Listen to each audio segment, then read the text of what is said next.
of Sweden.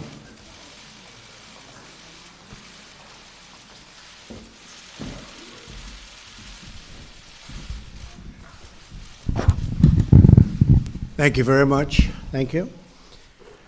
I'm honored to be joined by Prime Minister Löfven of Sweden at our first meeting in the White House. Sweden is one of our oldest and closest partners and was among the first European nations to offer the United States an unsolicited treaty of friendship, a treaty signed, believe it or not, in 1783. That's a long time ago. My daughter Ivanka had a wonderful time watching American and Swedish athletes compete in the recent men's curling final at the Olympics. That was something, huh? I was a little upset, but that wasn't expected, but that's okay. We'll take it, right? All of the athletes should be immensely proud of the great job they did. The Prime Minister and I have just concluded a series of very productive meetings. The relationship between the United States and Sweden is one based on shared values, including respect for individual rights, the rule of law, and human dignity. These common principles are the foundation of our partnership, and we have had a great partnership for many years. We look forward to exploring further opportunities to increase our security and our cooperation in every other way, and we encourage nations around the world to share responsibility for our common defense. We appreciate Sweden's leadership on the United Nations Security Council and look very much forward to working together in the coming months. The United States is also grateful to Sweden for advocating for Americans detained in North Korea.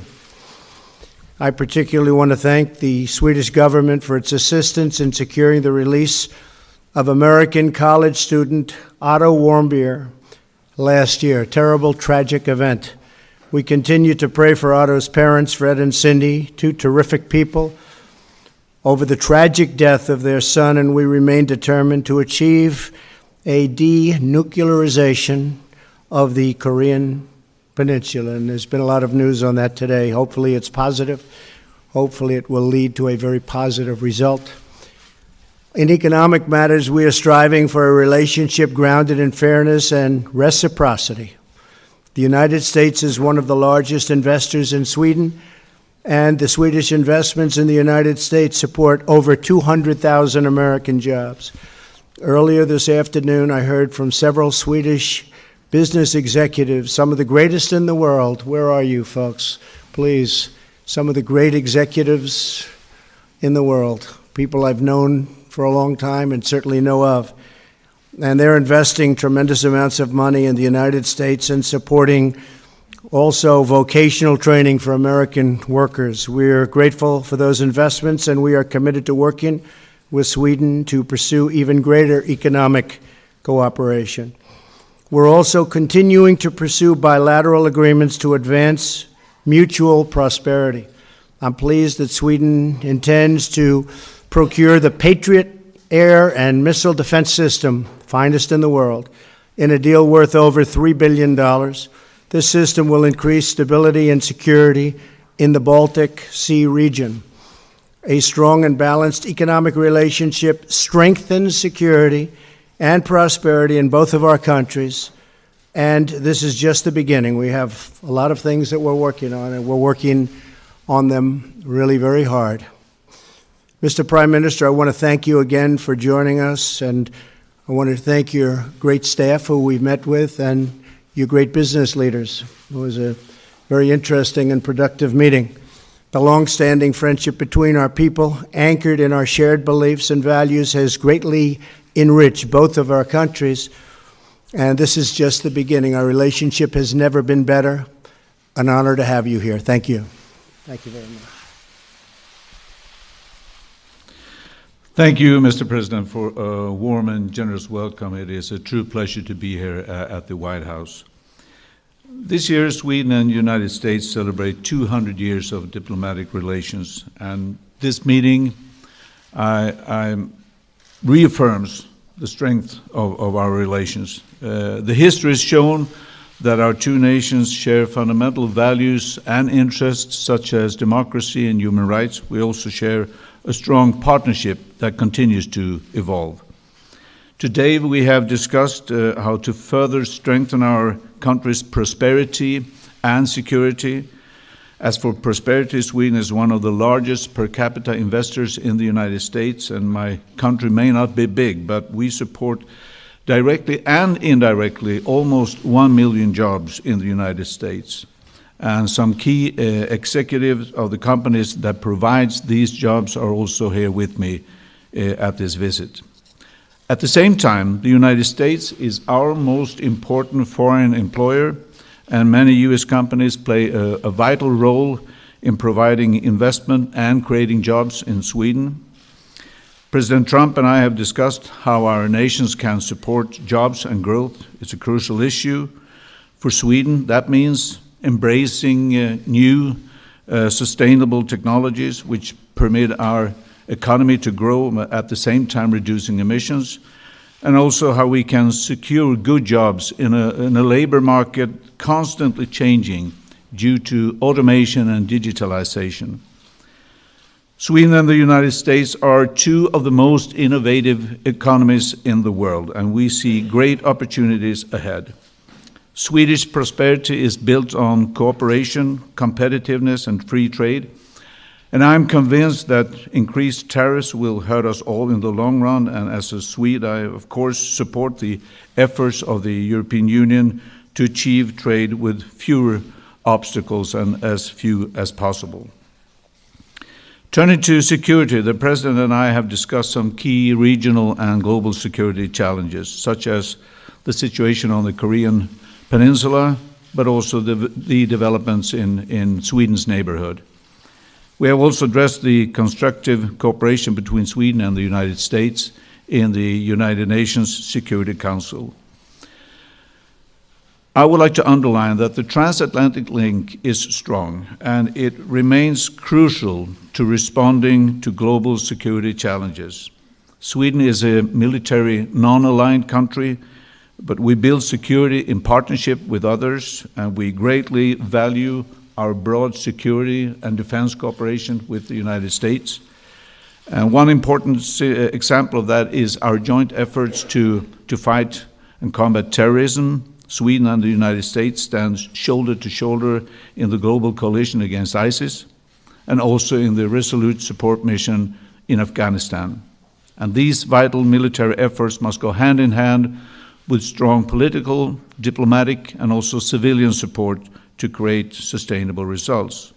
So in conclusions, as we celebrate 200 years of diplomatic relations, we are also planning for shared prosperity and security for many, many years to come. And once again, I thank you, Mr. President, for a constructive and successful meeting, and for the very warm welcome that both my delegation and I received. Thank you so much. Thank you very much. Thank you very much. John?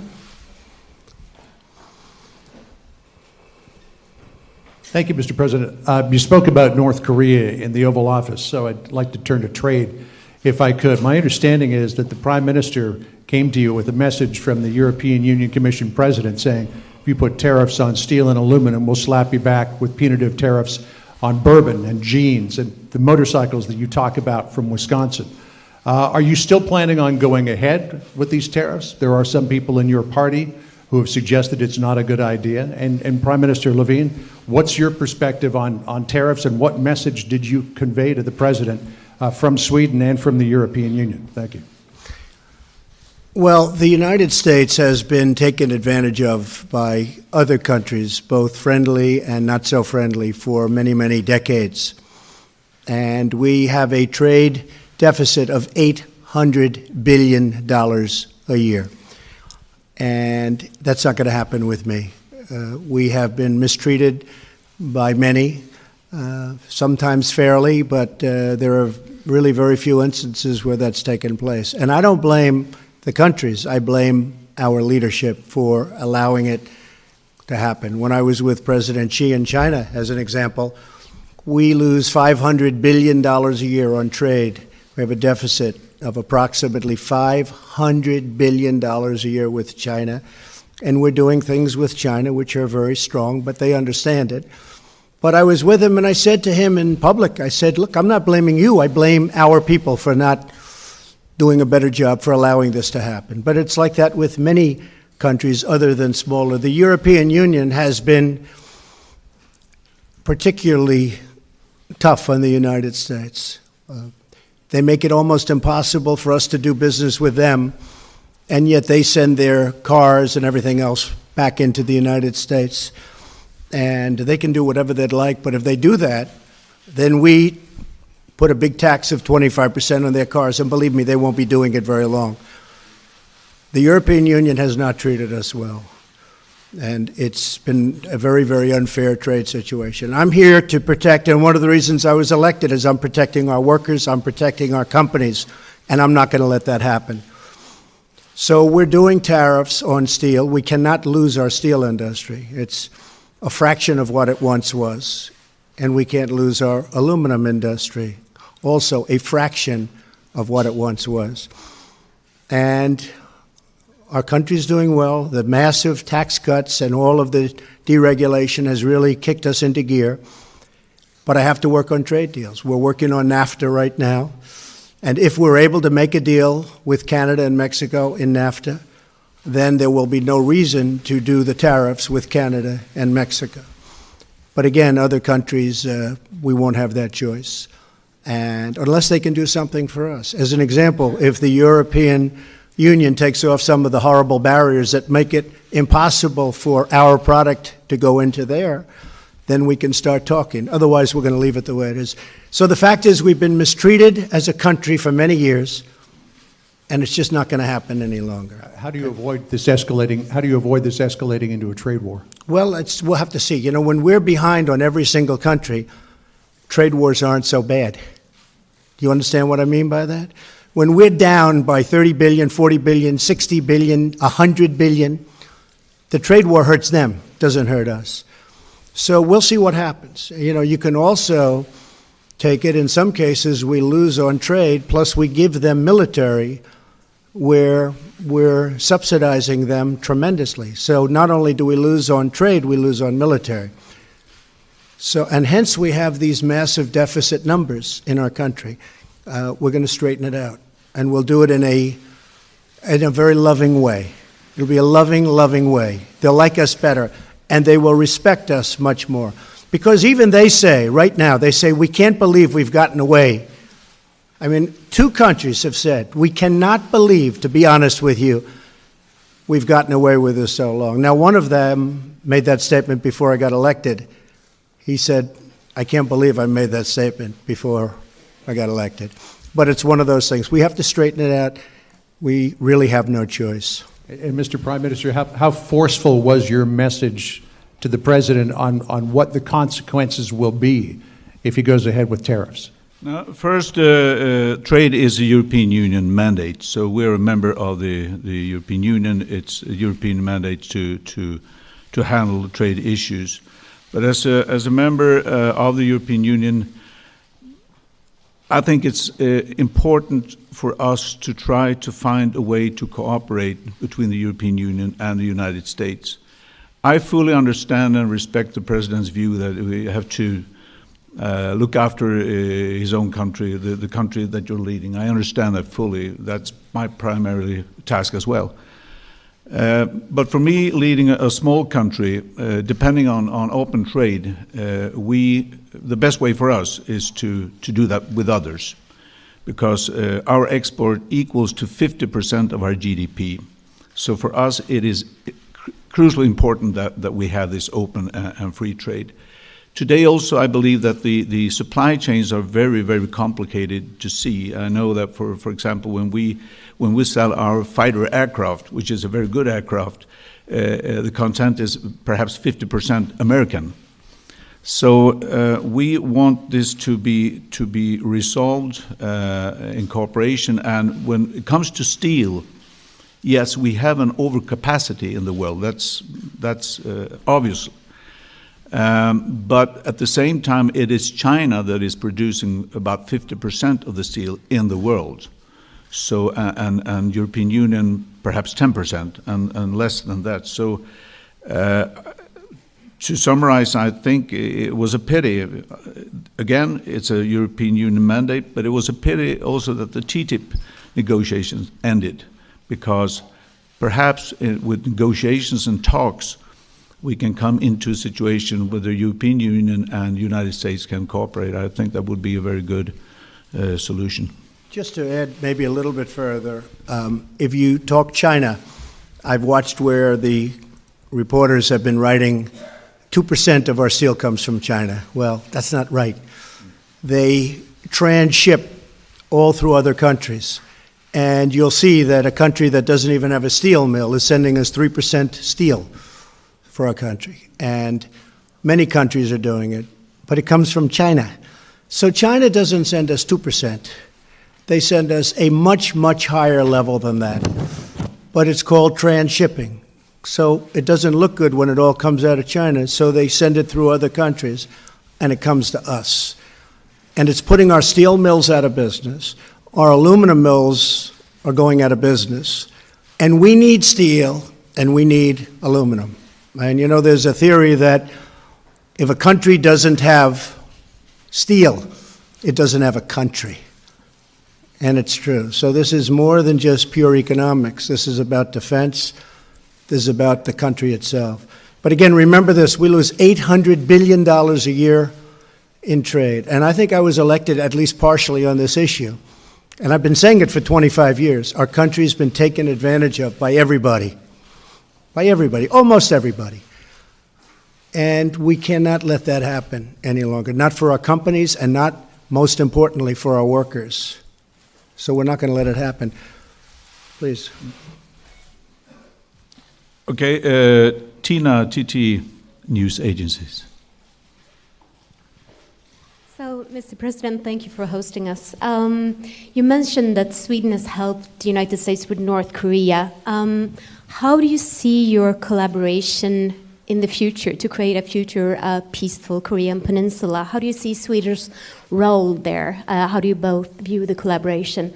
And as a follow-up to that, as I may, Mr. President, I know that you followed the development in Sweden closely, especially when it comes to immigration politics. Now that you spent some time with our Prime Minister, how do you view Sweden in general? What is your take and also on our immigration politics? Thank you. I think you have a wonderful Prime Minister, I have to say. We've gotten to know each other.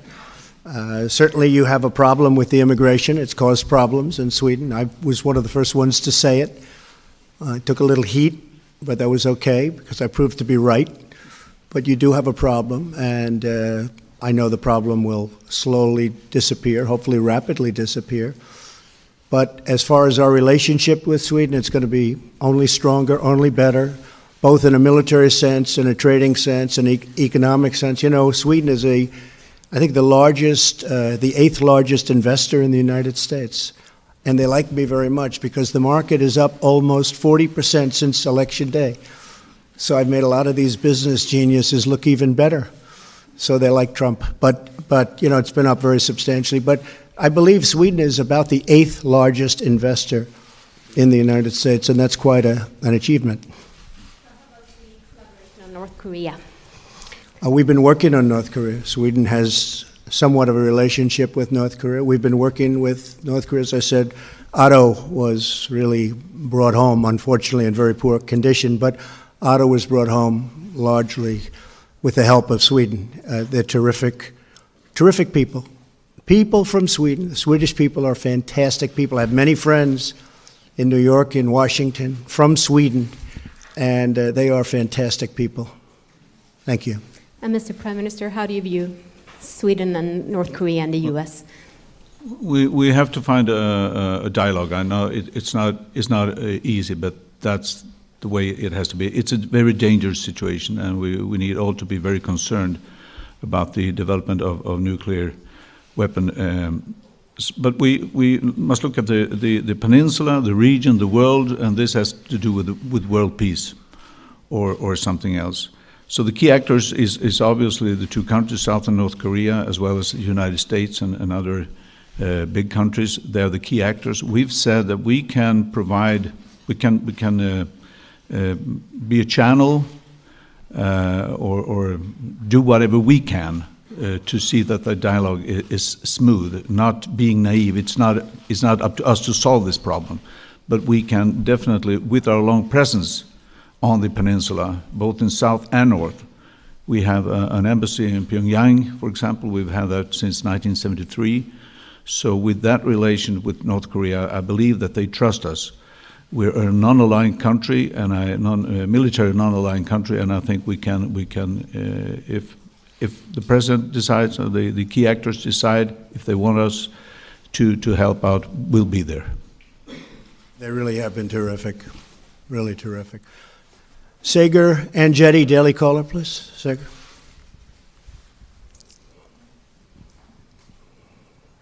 Thank you, Mr. President.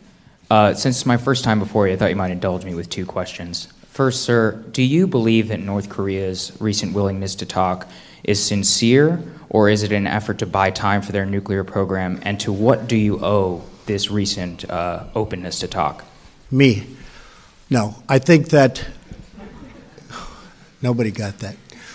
I think that they are sincere, but I think they're sincere also because the sanctions and what we're doing with respect to North Korea, including, the great help that we've been given from China, and they can do more, but I think they've done more than certainly they've ever done for our country before. So China has been a big help. I think that's been a factor. But the sanctions have been very, very strong and very biting, and we don't want that to happen. So I really believe they are sincere. I hope they're sincere. We're going to soon find out. That you would like to see some change in the people around you. Does that include your Attorney General Jeff Sessions or either of your cabinet secretaries? No, I don't really talk about that. I just said that the White House has tremendous energy. It has tremendous spirit. It is a great place to be working. Many people want every single job. I read where, maybe people don't want to work for Trump, and believe me, everybody wants to work in the White House. They all want a piece of that Oval Office. They want a piece of the West Wing.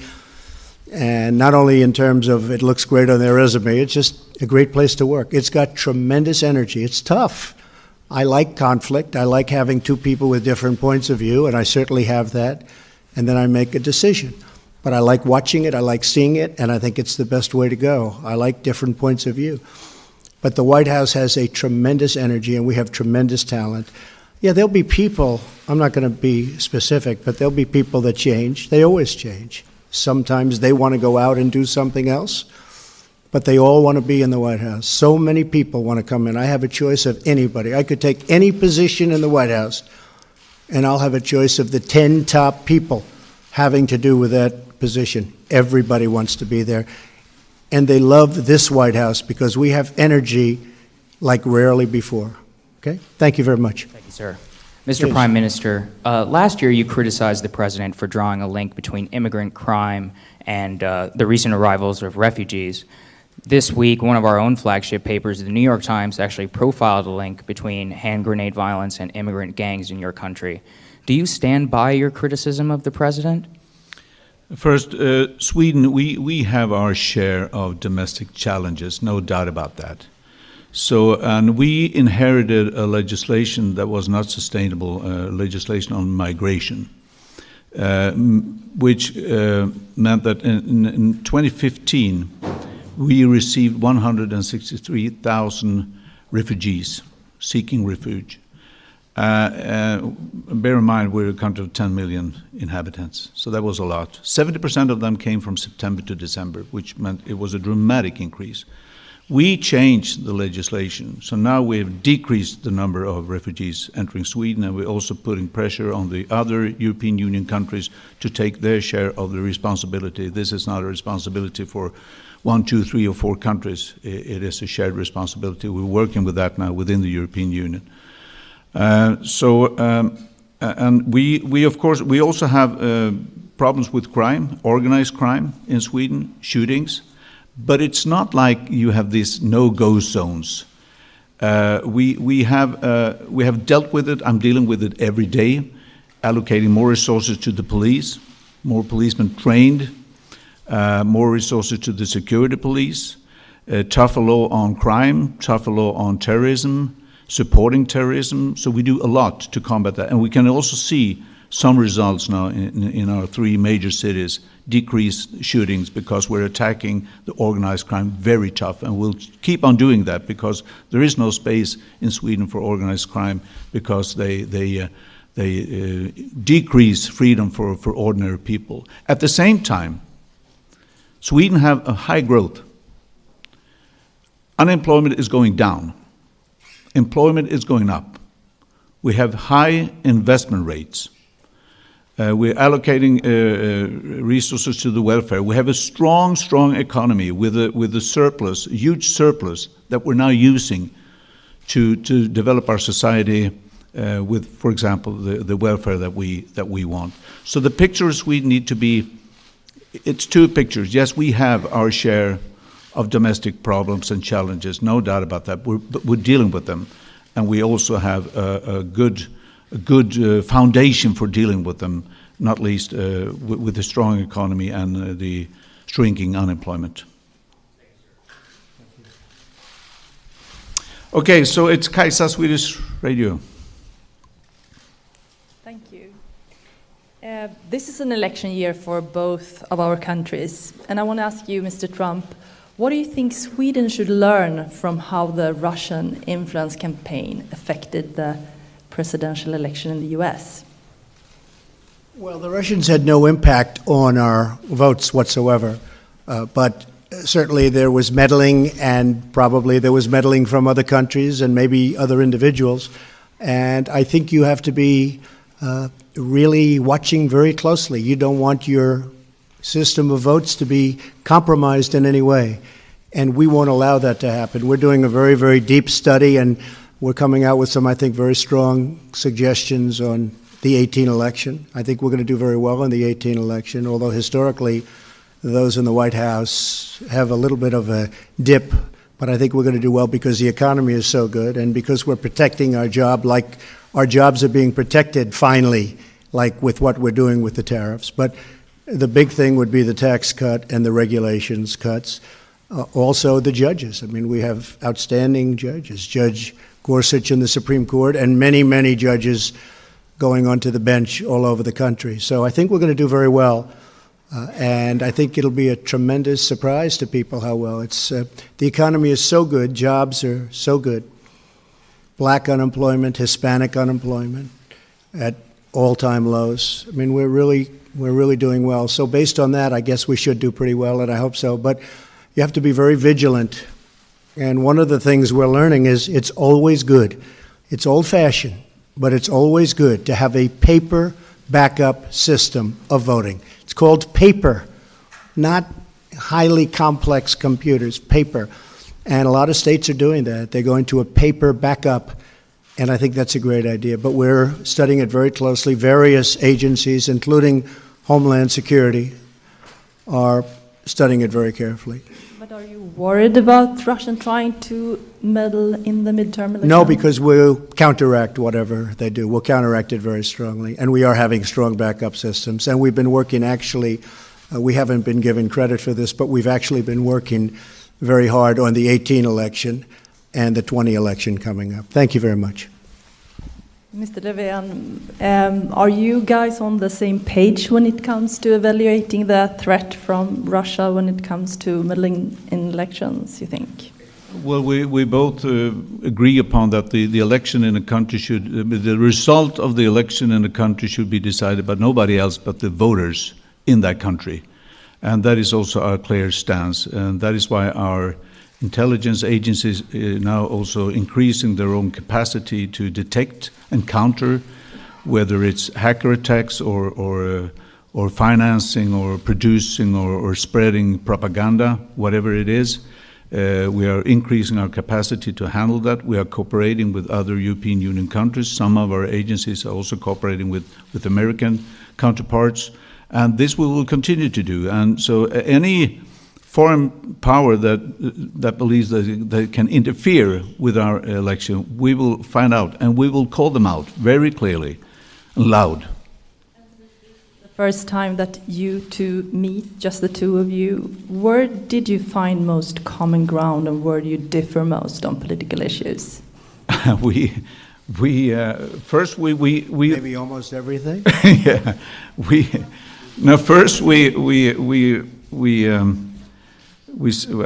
both come from outside politics into politics. I've spent perhaps 30 years in industry as a welder, but also as a trade unionist, but trade union leader, spending 75–80% of my time cooperating with the company leaders, with the employers' organization, in an effort to strengthen our industry. So that's perhaps a similar background, not similar because it's different, but we come from outside politics. But of course, also friends differ from time to time. The Paris Agreement, the importance of the Paris Agreement, we stand by that. We think it's very important that we implement and fulfill the Paris Agreement because of the climate issue. And on that we might differ, tariffs as well. But having said that, still we know that the relationship is so good, yes, so we can take it, that we differ as well, because the values are there and we cooperate very, very good on economic issues, making sure that we create jobs and growth, and also on security issues, both when it comes to combating terrorism, but also when it comes to defend ourselves. Just finally follow up for Mr. Trump. Do you think that trade is where Sweden and US differ most right now? Oh, I think we have very good relationships on trade. We have had, and we are constantly in touch. We have, on the military, great cooperation, including design of various components of aircraft, etc. And we were discussing that. We have some of the great makers of these components in the room with us today. Now, we have a very good relationship on trade, and we always will have.